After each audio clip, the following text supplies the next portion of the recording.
Bonjour et bienvenue à tous. Je suis Karine, numérologue passionnée par les nombres et le tarot. Aujourd'hui, je vais vous parler du chemin de vie 11. Connaissez-vous la force cachée du chemin de vie 11? Imaginez un pont suspendu entre le ciel et la terre. Un chemin fait de messages divins, d'intuition et de vision profonde, qui vous pousse au-delà du réel, qui vous invite à explorer des sphères plus élevées, à maîtriser vos peurs et à vivre avec une passion qui ne connaît aucune limite. Aujourd'hui, je vous invite à plonger dans l'univers du chemin de vie 11, un voyage d'introspection, de force et d'inspiration. Nous allons découvrir ensemble comment ce chemin de vie unique est associé aux arcanes du tarot de la papesse et de la force, et ce que cela signifie pour ceux qui sont appelés à cette mission spirituelle hors du commun. Nous verrons également les 3 cycles de vie en numérologie, des défis spécifiques et comment ces personnes transforment le monde par leur force intérieure. Et si vous voulez être sûr d'être chemin de vie 11, je vous invite à consulter ma vidéo, ce que révèle votre date de naissance. 3 calculs précis, chemin de vie et peut-être un karma caché, pour bien vérifier que vous êtes bien sur le chemin de vie 11 et pas sur le chemin de vie 2. Je vous mets le lien en barre de description, juste en dessous. Je vous explique tout cela juste après ça.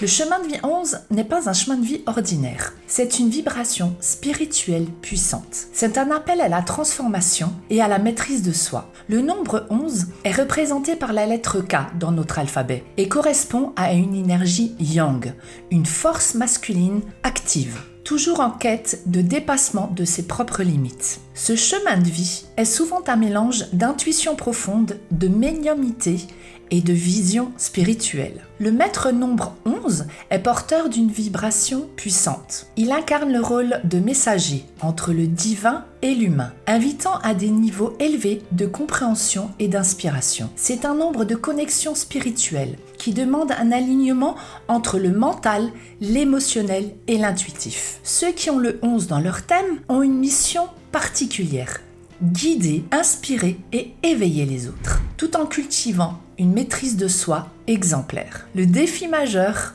du chemin de vie 11 réside dans l'équilibre des forces intérieures, entre l'intuition, souvent puissante, et les peurs ou tensions émotionnelles très importantes. C'est un chemin qui demande abnégation, discipline et surtout une foi inébranlable en la mission de vie qui est la leur. Dans un premier temps, voyons ce que le tarot nous dit du chemin de vie 11.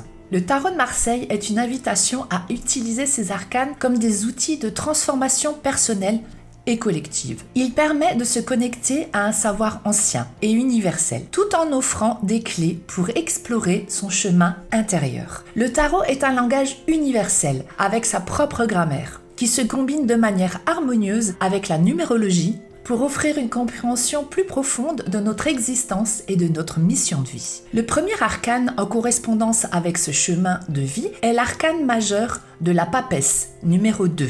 Cet arcane symbolise la connaissance intérieure, la sagesse cachée et l'éveil spirituel. Comme la papesse, les personnes sur le chemin de vie 11 ressentent une connexion mystique avec quelque chose de plus grand. C'est une énergie intuitive, réceptive, qui reste sous la surface, prête à surgir lorsque le moment est venu. D'où les possibilités de flash que peuvent avoir toutes les personnes sur ce chemin. Voyons les points forts de la papesse. La papesse symbolise la capacité de se connecter à son moi intérieur pour trouver des réponses et des solutions. Elle représente la connaissance cachée et les mystères. Elle encourage l'exploration des domaines occultes et des vérités cachées. Cette carte est un symbole de patience, d'attente et de réflexion. Elle enseigne l'importance de prendre son temps pour comprendre les situations en profondeur avant d'agir. La papesse est un archétype de la féminité et de la réceptivité. Elle incarne les qualités féminines de douceur, d'écoute et de compréhension.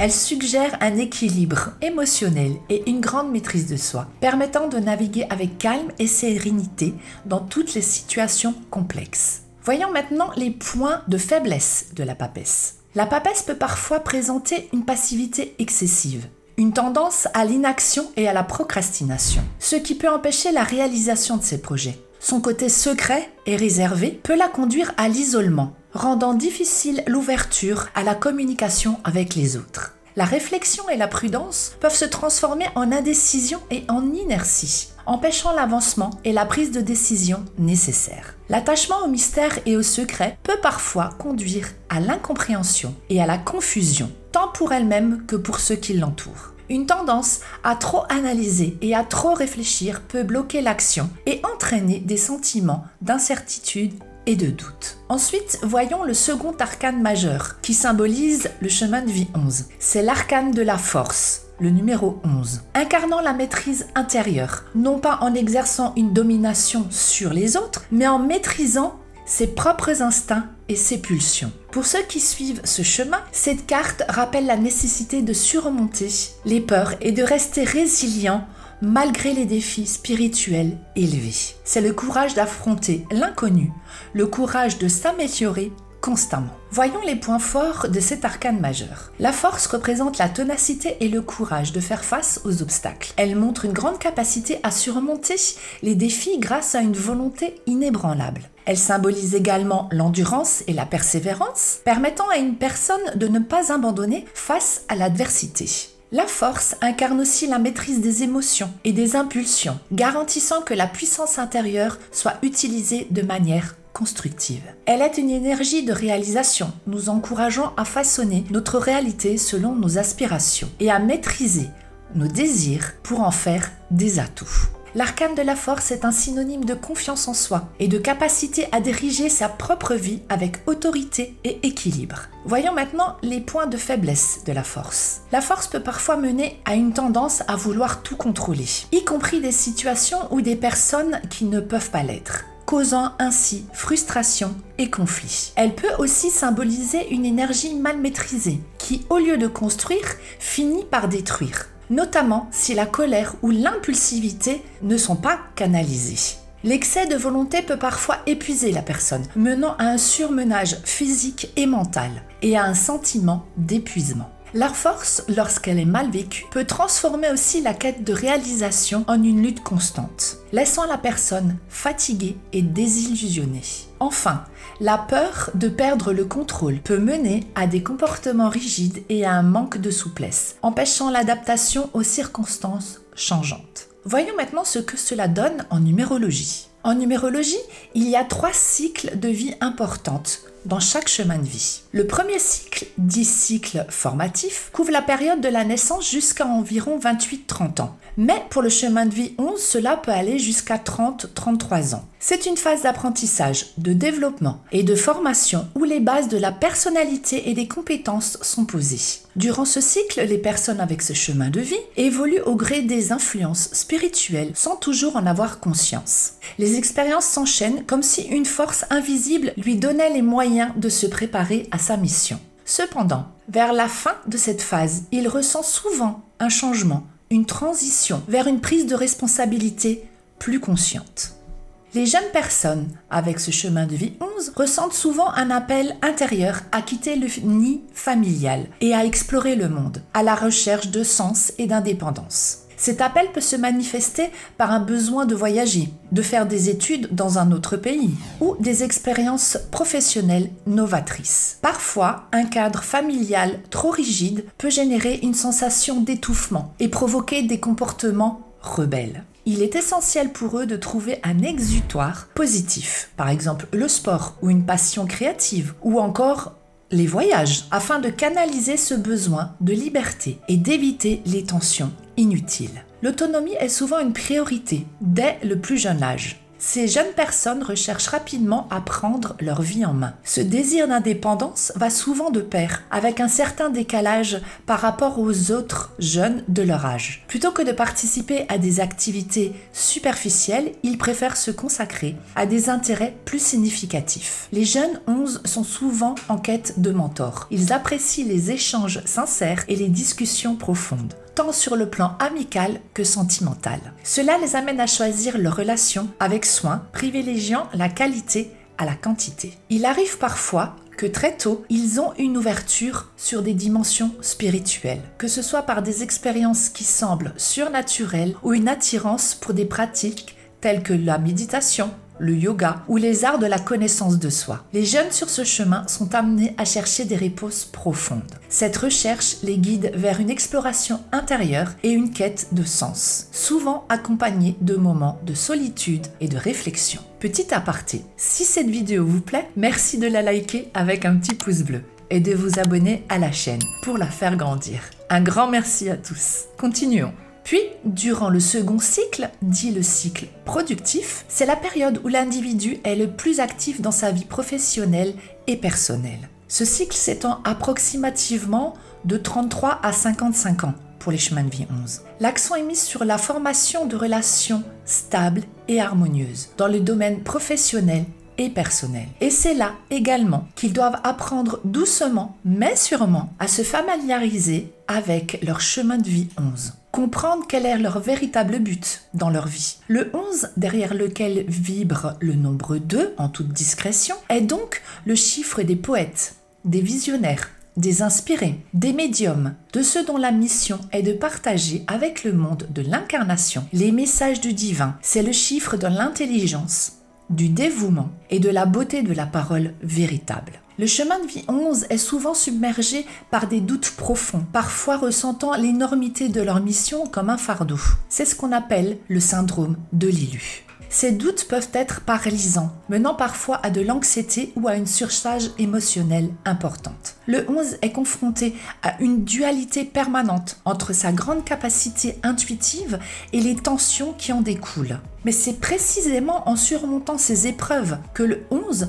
découvre leur véritable force. La clé est de se reconnecter à soi, de cultiver l'écoute, de l'intuition et de ses rêves. Le travail spirituel peut aider à clarifier les visions et à réduire les tensions. Ceux qui acceptent pleinement cette mission ont la capacité de transformer leur propre vie et d'inspirer des générations. Pour atteindre leur plein potentiel, le 11 doit trouver l'équilibre entre la spiritualité intense et les exigences du monde matériel. Cela peut sembler un défi immense, mais des pratiques comme par exemple le yoga, la connexion avec la nature, avec de grandes balades, ou la méditation quotidienne, peuvent permettre au chemin de vie 11 de rester centré et ancré.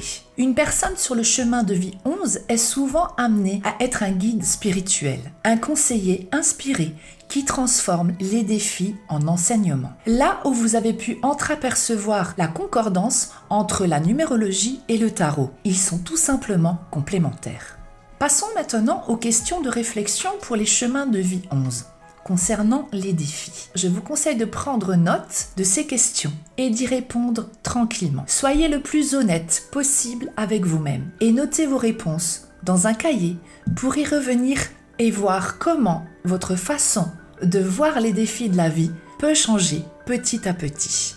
Première question. Quelles sont les peurs que vous devez surmonter pour avancer vers vos objectifs? Deuxième question, comment pouvez-vous canaliser votre passion et votre énergie de manière productive et constructive? Question concernant la maîtrise de soi. Dans quelle situation vous sentez-vous dépassé par vos émotions? Comment réagissez-vous à ces moments? Quelle stratégie pourriez-vous mettre en place pour mieux contrôler vos impulsions tout en restant ouvert aux émotions des autres? Une dernière question sur la résilience. Comment renforcer votre résilience face aux critiques et aux échecs? Je vous propose également un petit exercice à faire tous les matins. Prenez un moment pour noter vos rêves, même les plus flous et les plus fous. Souvent, ce sont des messages importants cachés. Et si quelque chose vous vient en tête de manière complètement inattendue, même dans les moments les plus banals, prenez note. Le chemin de vie 11 est celui de la réceptivité et votre intuition est votre meilleur guide.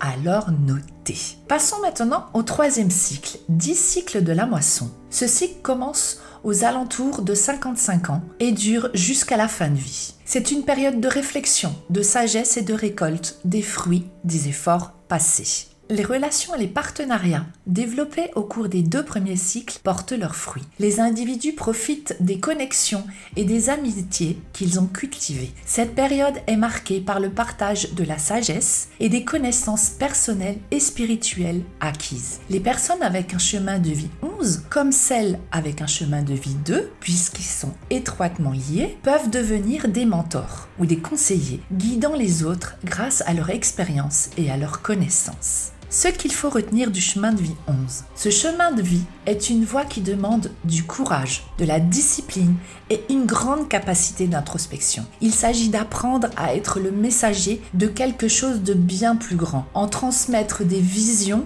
et en vivant avec intégrité. Je me répète, le 11 derrière lequel vibre le 2, en toute discrétion, est donc le chiffre des poètes, des visionnaires, des inspirés, des médiums et de ceux dont la mission est de partager avec le monde de l'incarnation les messages du divin. C'est le chiffre de l'intelligence, du dévouement, de la beauté, de la parole véritable. Une grande responsabilité qui, si elle n'est pas assumée ou détournée de ses buts altruistes à des fins personnelles, peut conduire à bien des tracas. Pour y arriver, il faut oser se laisser guider par son inspiration, développer des concepts innovateurs et élever son niveau de conscience, le tout petit pas par petit pas. Si ce chemin résonne avec vous, je vous invite à vous engager pleinement dans ce voyage d'éveil spirituel. Prenez les outils que nous avons partagés aujourd'hui et mettez-les en pratique. Encore un petit aparté, si vous souhaitez aller encore plus loin, pourquoi ne pas explorer votre thème de vie de manière complète? Je vous propose une lecture de thème de naissance personnalisée. Cela vous permettra de mieux comprendre les énergies spécifiques qui vous influencent et de vous guider avec des outils personnalisés pour votre propre transformation. Pour plus d'informations, consultez le lien